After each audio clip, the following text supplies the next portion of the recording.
the Royal Rumble is about 2 weeks away, and well, less than over 2 weeks away, but still, you got a lot of things happening in the past few weeks. I mean, I've been gone for a personal thing, and haven't gone through the last few weeks. Haven't even watched Raw unless, except for the end of last week with the Ascension and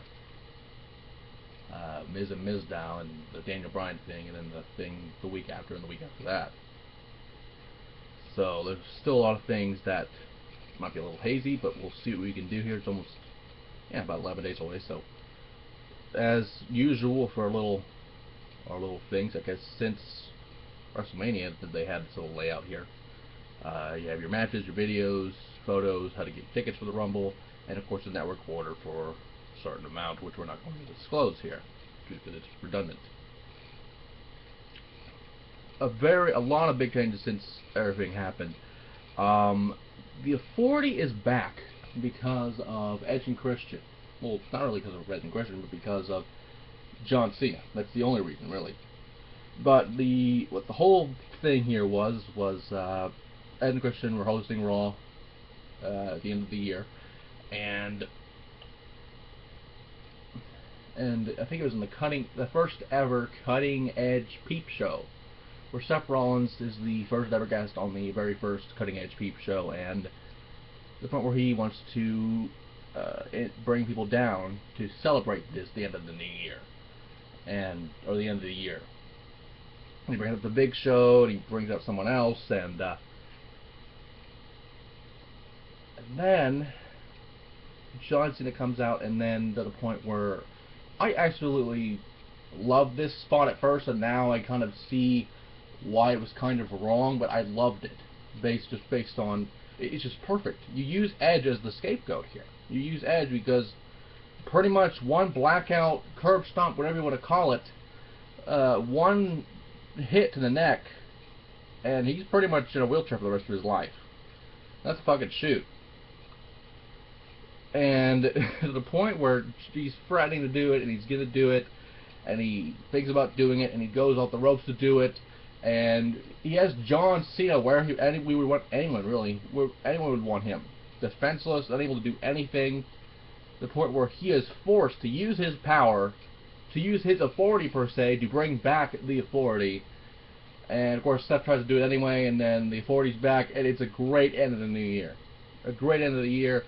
And the next week, it's John Cena Appreciation Night. Which, to be honest, isn't that like every night on Raw where Cena goes over? I don't really know why it's a special night. But the point where the Authority have Cena out there, and the greatest moment ever, where not necessarily this is part of it, but like where Rowan, Ziggler, and Ryback get fired. But the fucking confetti.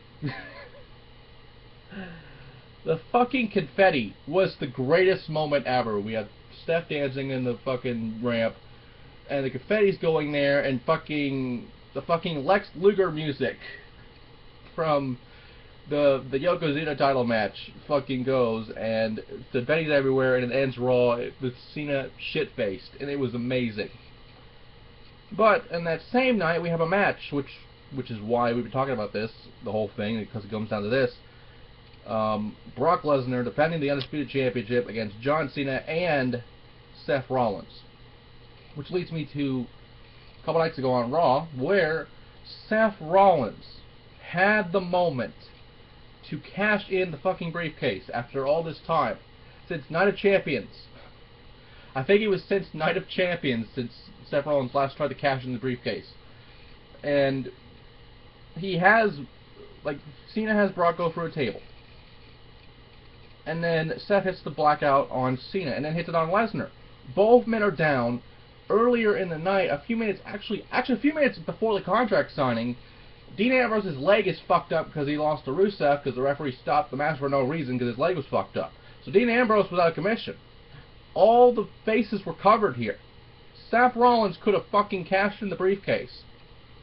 And for some reason he just stands there, and we go to a Macho Man Randy Savage thing for the network, and then we come back, And then Brock looked like a fucking goldfish on his face. He has a fucking goldfish face like The Rock did a couple years ago. And now, and he's still standing there. Like, what the fuck? Maybe it's just me thinking this. But Seth could have fucking cashed in there. We could have had Seth go in as the champion. And then, I don't get it. I mean, the only thing I can think of is like, okay, they want Seth to have the briefcase because it's like, oh, if Seth loses here, he can just cash it in and fucking take advantage of Lesnar or Cena or whoever wins the belt in the match if it's not him. And if he wins the match, it's an insurance policy, which makes sense. But to me, it's like, why didn't you fucking cash it in? Is it just because the contract signing, I guess technically you can't cash in because you just signed on dotted line? If you cash it in, you win the belt, you have to re-sign the contract stating that you're the champion now or something like that. Can they just fucking cross Brock's name out as the champion and then just write champion under fucking Seth's name on the fucking contract? This is why I don't like the fucking current era. It's like, what the fuck? You could have cashed in, you could have done it. But it's just ridiculous. Seriously, I'm not the only one thinking that. There's no way. But because of that, Seth Rollins still has the briefcase. He never cashed in. Nothing ever happened. And yeah, fucking Seth Rollins has the fucking briefcase still. It's just fucking unbelievable. It's just stupid. But as much as I want Seth Rollins to cash in the fucking briefcase, as much as I don't want John Cena to become a 16-time champion, one of these things has to happen so Seth can cash it in and fucking win the belt. I mean, it's the only way this match could end the right way. Because it should have happened at the fucking Raw. But I'm going to say this. If Brock Lesnar retains the belt at the Royal Rumble, he will walk in at WrestleMania, where last year he conquered the streak. I, right here, last year, said that the streak was going to end, and it did. No one believed me, and it happened. And it happened. So, what a story for Brock Lesnar to come back to WrestleMania a year later and have the undisputed belt. It's just perfect sense. It's perfect booking here. And sure, we have another pay-per-view after. I think it's Fastlane, or whatever the fuck the name is. So, something happened there, I bet. But now we go to the Royal Rumble match, and there are a few new entrants in the Royal Rumble. And if it loads, because I know who's in the fucking Rumble, but I just want to make sure I'm saying it right, unless I'm counting SmackDown, which SmackDown now is tomorrow instead of Friday, which is a good thing, because that's how SmackDown used to be. And it used to be something where it was actually worthwhile watching. Before, you know, back when we were kids, we didn't know it was taped, and now I'd say fuck SmackDown. But I think the last time we were here, the only person that was announced was Roman Reigns. Since then, we have a lot of superstars in this match. The first one was Daniel Bryan. We had this amazing speech on that Raw that they saw. Daniel Bryan, a lot of people thought he was going to retire, and just announced his retirement there because of the whole surgeries and everything going on with him. And Daniel Bryan announced it in the Royal Rumble, which I thought was probably what they were doing, but I didn't expect it. So I'm like, fuck yeah, Daniel Bryan in the Rumble. So that takes out Roman Reigns.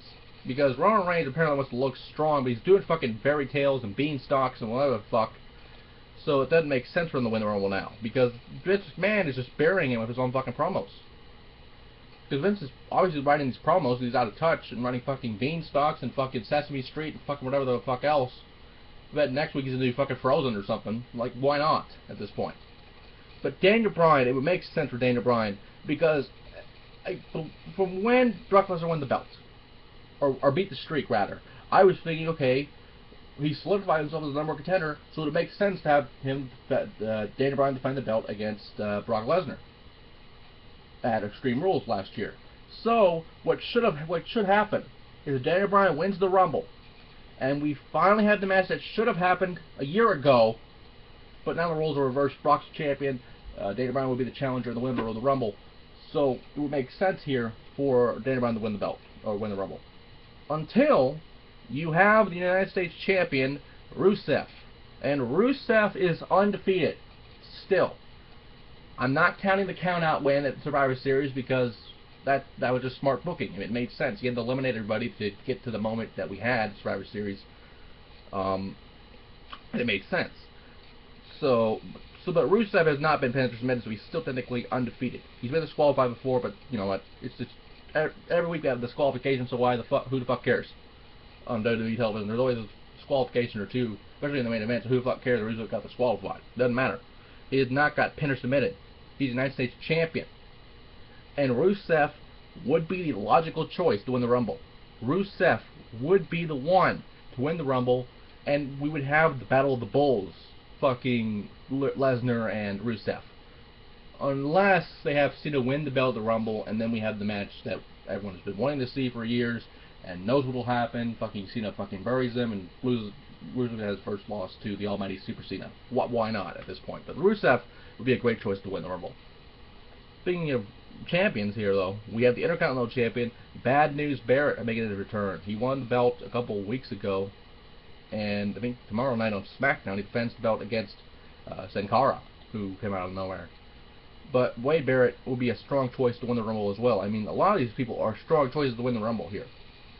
But BNB, I don't know if he will win it, because he just came back, so it really wouldn't make sense. I mean, it would be a hell of a comeback story. But he would probably be Final Four at best in this match, because he's the Intercontinental Champion. Yeah, make him look strong. But we also have Bray Wyatt in the match. And Bray Wyatt, I've honestly wanted Bray Wyatt to be a main event star. And Bray Wyatt did that last year at WrestleMania with John Cena and proved that he could do it. But can he win the big one here? Can he win the Royal Rumble? I want him to. But again, it might be Final Four at the most with this card here. Dean Ambrose was amazing on Raw. Had the psychiatrist. It wasn't Dr. Shelby, but it was some other dude. I don't know who the fuck he was, but some other dude, I guess. He signed papers and he's in a Rumble match. So, PGA era, nothing makes fucking sense. Why not? But, Dean Ambrose would be another strong pick to win the Rumble here. It would make sense. I mean, Dean Ambrose, any of these people that I've just named would be great people to win the Rumble. But Dean Ambrose would have the most potential. Dean Ambrose would have the most potential to rise to a main event level. Because he's already over as hell in this, but if anything, I could see Wyatt and Ambrose like eliminate each other and, you know, cross each other out of the Rumble. So that could be a possibility, but again, Final Four at the most. And then finally we have Goldust and Stardust. I'm just gonna make this simple. Stardust would get eliminated. I mean, Stardust, no, there's no way. He had a hell of a rise when he came to WWE, replacing Cody Rhodes.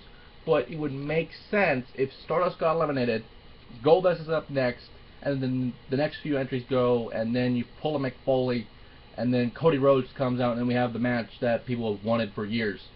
Stardust, Cody Rhodes, and Goldust at the Rumble. Like, I think we had 1 year we had that, so why not just relive that? And then Goldust eliminated by Cody Rhodes, and Cody Rhodes gets eliminated somewhere down the road. But you know, that WrestleMania match could happen still. It's possible. But it depends how WWE books stuff, and if they book like they booked Roman Reigns at with fucking Sucker and Succotash, fucking Looney Tunes, the fucking Roman and the Beanstalk, or whatever the fuck, it's not gonna be pretty. It's gonna be ugly. It's gonna be blood, piss, urine, everything around there. It's not gonna be good. But the Royal Rumble is 2 weeks away, so hopefully we'll get some good out of this for once.